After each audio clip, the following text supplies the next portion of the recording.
Hello, and welcome to Perceptions, Seeing the People of Addiction. My name is Jeremy Jones. I'm the CEO and owner of Triple J's Cannabis and Triple J's Collective. I'm here to help you understand what causes the behavior of someone who is suffering from substance use disorder. So who am I?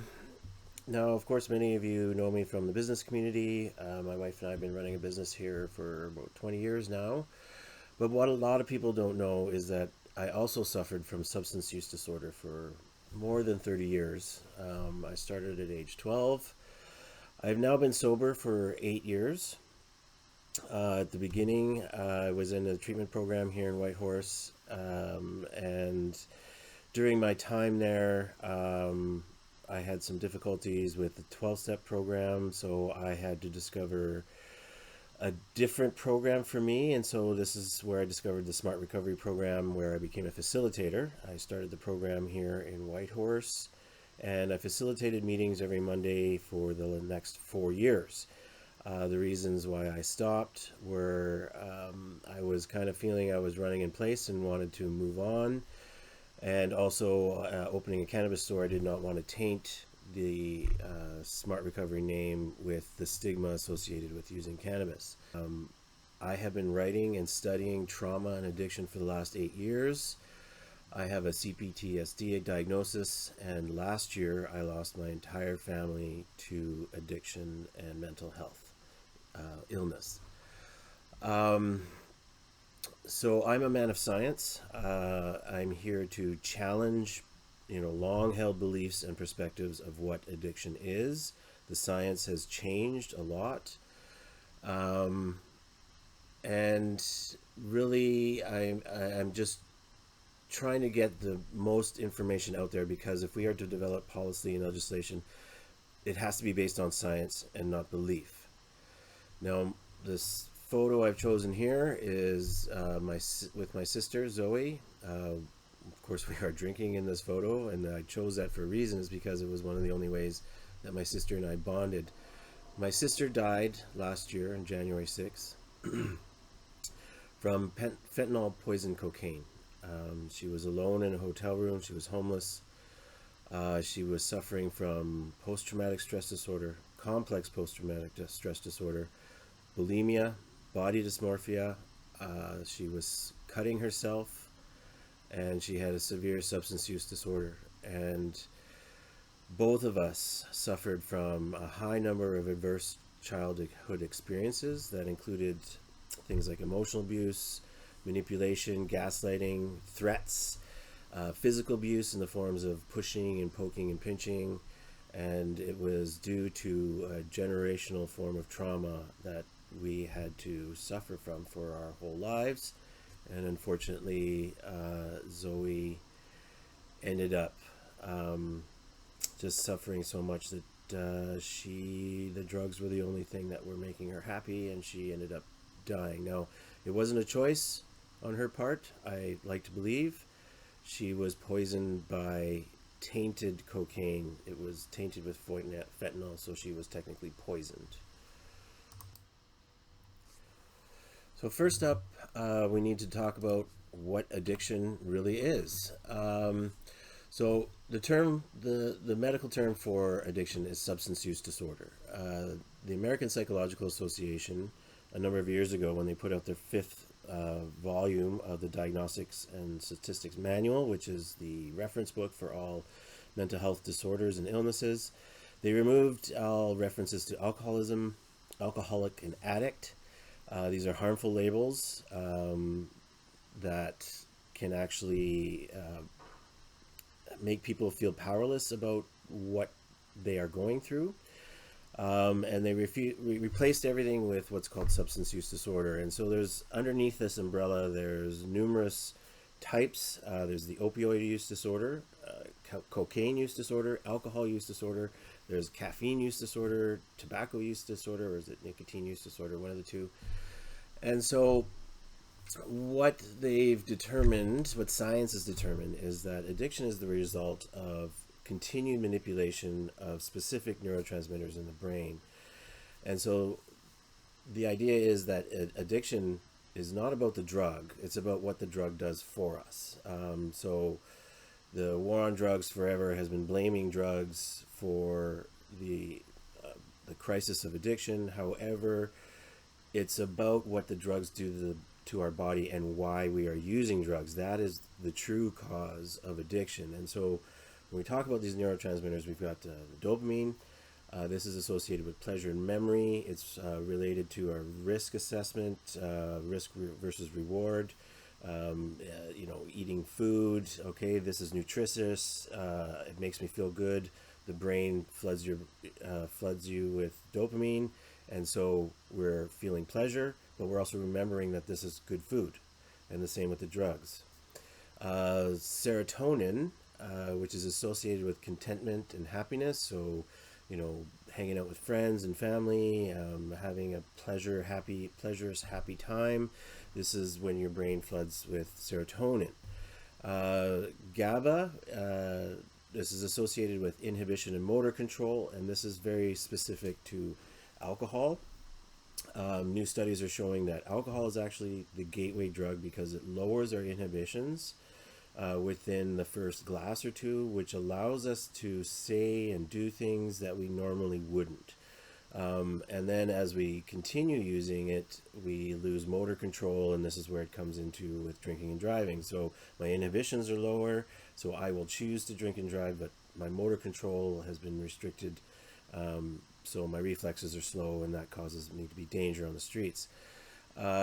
Endorphins, now these are endogenous opioids. So when we are in pain, our body gets flooded with these endorphins. It helps mute the effects of pain, but it also can create pleasure. So, getting a hug from your loved one or something like that, your body releases endorphins that cause pleasure. Now, when we talk about drugs and what they do to the brain, specific drugs do specific things. Now, something like MDMA, it floods the brain with serotonin. That's really the love-in feeling type thing.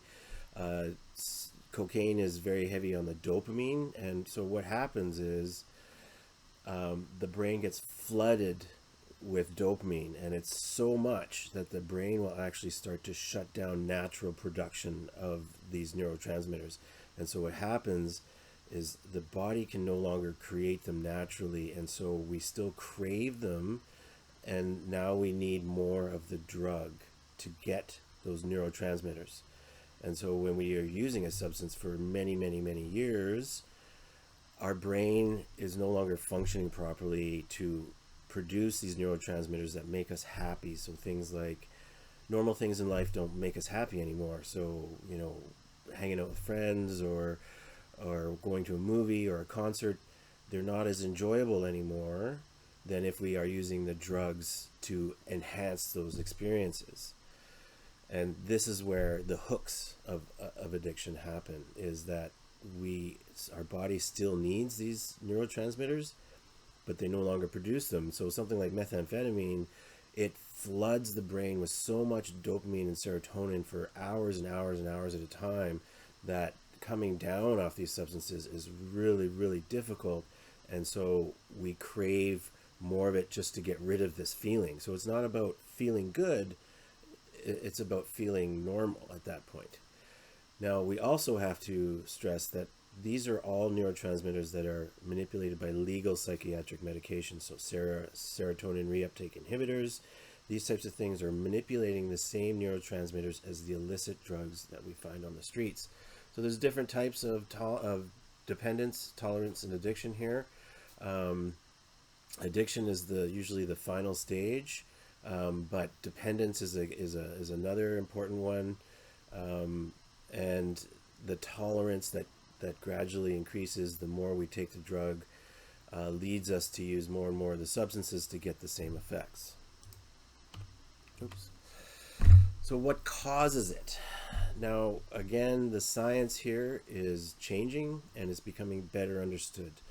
We are no longer in a belief system that somehow these things are going to fix themselves. So again, I spoke about this already. The overstimulation of neurotransmitters, it shuts the brain down of these producing these neurotransmitters naturally, and so we need them more and more and more and more. And when we are not using, we're just trying to get to a level that we're not feeling bad anymore. And so a lot of these people that we're seeing on the streets are not using to have fun, to party. They are trying to just not feel bad and to feel normal. And what a lot of studies are showing now is that this is tied to what's called adverse childhood experiences and trauma. So we're not experiencing a crisis of addiction. We're experiencing a crisis of trauma and mental illness that is not being effectively treated. So you can see this chart here, trauma and substance use, where it shows 66% of men and women in substance abuse treatment report, that's a key word here, childhood abuse and neglect. Now, my sister and I were terrified to admit of what was going on in our house, what was going on behind closed doors, because the outward perception of my family was that everything was perfect, but behind those closed doors, it was daily abuse, emotional abuse, and we weren't allowed to talk about it. We were trained not to talk about it. And so a lot of people, this number is probably significantly higher because people are not willing to actually share the abuse that they're going through. Further, a lot of people who are in abusive family relationships don't understand that they're actually being abused. Without external reference to how family systems behave, they aren't aware that they're actually being abused. I wasn't aware that I was being abused until much, much later. Actually, after my sister died and I started researching what went wrong, did I truly understand how difficult our lives had been. 77% of male veterans exposed to severe childhood trauma, 58% history lifetime of PTSD, which is now called complex PTSD. And this is a really important one. 50% of women report a history of rape or incest. And that is an extraordinarily high number for a group of individuals that are using substances. So addiction is what happens when people are not getting the love and the support to deal with their mental health issues, their trauma. And so it is a series of learned behaviors that can actually be unlearned. So there's a lot of people now moving away from the disease model of addiction and moving towards a behavioral disorder model. So these are behaviors that can be unlearned, and it's something that we've learned through observation and environment or peers, that when we use drugs, all of a sudden things feel better, we're happier, life seems better. So we're forgetting how living on the streets, being homeless or being abused and trauma, the drugs make us not think about those things, and that is where we start to get hooked. But any behavior can be addictive. Extreme sports, workouts, eating, sex can be a behavior that becomes addictive. So it's important to understand that it's not the drug, it's what the drug does for us, right? And that means making us happy and not think about the terrible things that we've been through. So what are adverse childhood experiences? So there's been about 20 years now of research into ACE studies, or what they're called. And so it's a test that you can take online if you just search out Adverse Childhood Experiences Test. And so there are numerous studies now that are linking childhood trauma, mental illness, and substance use disorder. So adverse childhood experiences is related to high stress, repeated stressful events that cause stress hormones to be released repeatedly. And so this, when a child is developing in an abusive and traumatic environment, this can cause severe mental impairments, including cognitive and executive dysfunction, the ability to make proper decisions, a lot of anxiety and hypervigilance when you are constantly on a battlefield. Essentially, you are taught to avoid certain behaviors, to recognize moods, and so you're constantly very hypervigilant about what is going on around you. And so this can cause severe dysregulation when it comes to stress, and dysregulation of emotional systems and the ability to manage emotions effectively. And so the score on an ACE test is up to 10. And so people who report 4 or more on an ACE score are 3 times more likely to experience alcohol or drug problems, or negative behaviors such as self-harm or eating disorders. If somebody's reporting 3 or more, this may also be part of behavioral addictions, including gambling or risky sexual behavior. Now, some individuals, like my sister, because of her continued abuse and trauma, she reported feeling chronically numb, like she couldn't feel anything. Her emotions were just kind of shut down. She was disengaged. And so her substance use and her bulimia and her self-harm were so that she could feel something. And often that is related to the endorphins that are released when she's purging or when she's cutting. Even things like tattoos release endorphins to manage the pain. And so this is where the addiction of those behaviors develop. Now, my sister and I scored both 7s on these ACE scores. And so that can give you an idea of why we suffered for so long with substance use disorders. So the support that we have to give these individuals, especially ones that are experiencing these high ACE scores, requires a trauma-informed support that can both address their substance use issues as well as their mental health issues. Because sure, we can put somebody into treatment for 28, 30, 90 days or whatever, but they now are struggling with their mental health issues that caused their addiction in the first place, right? Addiction is a symptom, it's not a cause, right? And so this again moves away from the disease model, where the addiction is not the cause, it's the symptom of what that person is going through, specifically their trauma or their life, living on the streets, homeless, the abuse that they suffered. And so they are treating it.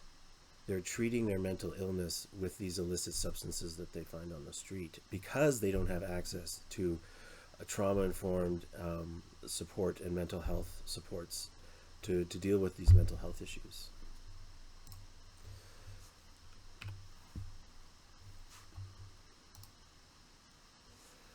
So what is trauma, right? So we have trauma, it creates adverse childhood experiences, especially as we're growing, but what defines trauma? So the general definition here, of course, is that it can be a singular incident or a series of distressing events that cause a traumatic emotional and psychological response. Now, everybody experiences trauma differently. Just because someone experiences a distressing event does not mean that it will develop into trauma. This is all based on how they were brought up to deal with these things, manage their emotions. So someone who is in an environment where they're not taught how to effectively manage their emotions will experience trauma far differently than someone who has been taught how to manage emotions in difficult situations. And so the two most important variations of trauma, especially emotional trauma, is the first one is acute. And so this is an immediate event, violence, threats of violence, physical harm, maybe a car accident or something, or someone who's witnessed a tragic event, usually a singular event. like rescuing somebody from a car accident that's severely injured, or workplace incident, something like that. Now, chronic emotional trauma, this can take months or years of repeated exposure to stressful or traumatic events. And so this includes things like childhood abuse, neglect, and bullying. And this can actually carry on into adulthood if the parent is suffering from a mental illness that they're abusing their adult children. In the case of my sister and I, this is what was happening. She was in her 30s at this point, and she was still experiencing severe trauma and abuse. But continued domestic and sexual assault and violence, community violence. So if they're in a community that there's regular, events of violence in the community, this can create a chronic emotional trauma. Repeated exposure to tragic or distressing events, and so this could be first responders or the military, where they're constantly experiencing these serious traumatic events.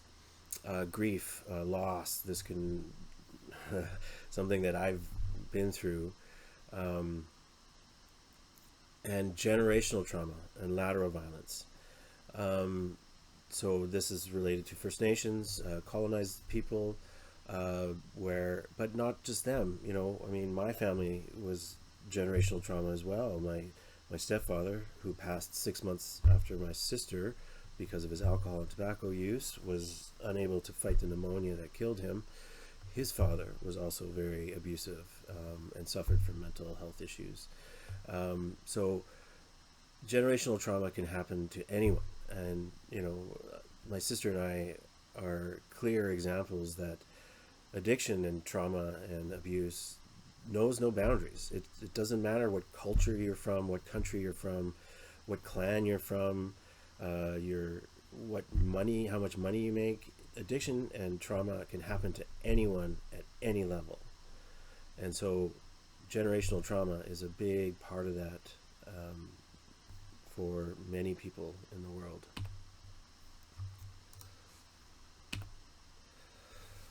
So when we come down to PTSD and CPTSD, there's a clear difference between the two.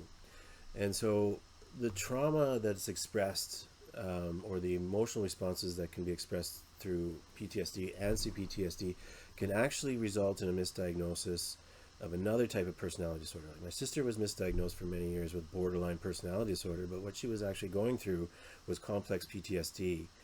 And so I was diagnosed with a depressive disorder, dysthymia, which is now called persistent depressive disorder, which was wrong because I was actually experiencing CPTSD as well. So there's anxiety disorders, there's eating and self-harm disorders, and substance use disorders.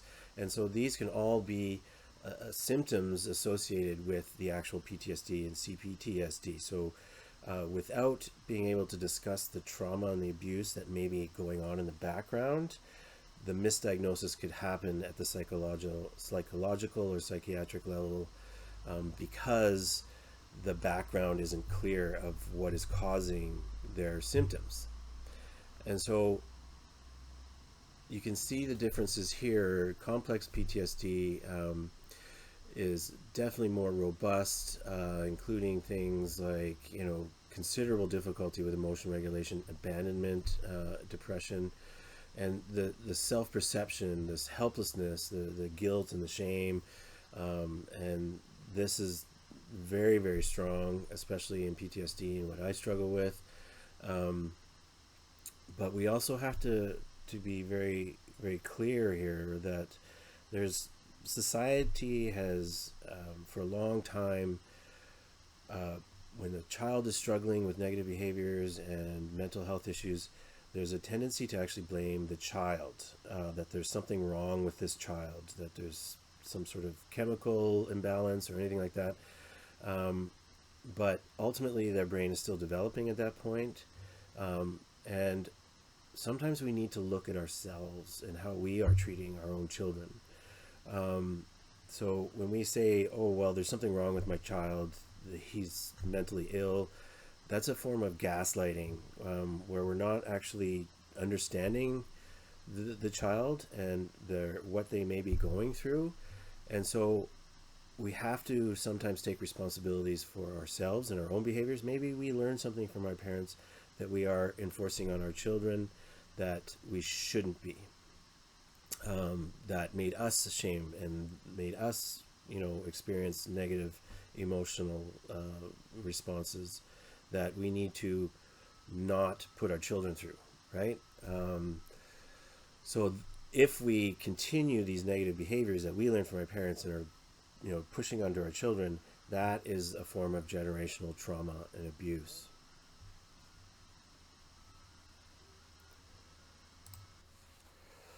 So I'm going to call that part one.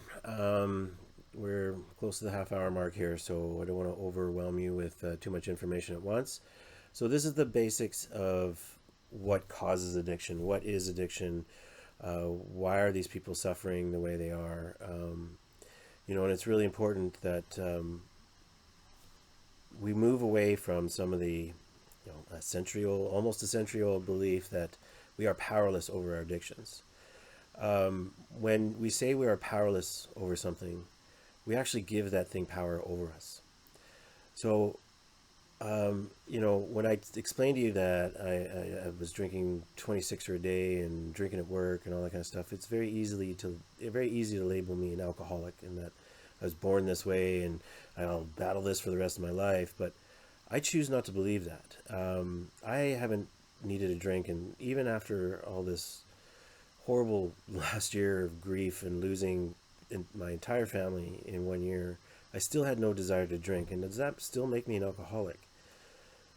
And what I've discovered is that the most important thing when it comes to defeating addiction is to learn that you are powerful, that I have power over my addiction. Alcohol is not some sort of evil entity that had control over me, that drugs are inert. They don't have some sort of will that can control us. We have power, we have control, and this is what we need to teach people who are suffering from substance use disorder, is that they do have power if they have the support that is necessary to help them battle not only their substance use, but what's causing the use of substances. So their mental health issues, their trauma, their abuse. And so the next part of this is going to talk about that. What can we do? What can we do better? What can we do as business owners? And what we can do as a community to help these people that are suffering from substance use disorder. So thank you for watching.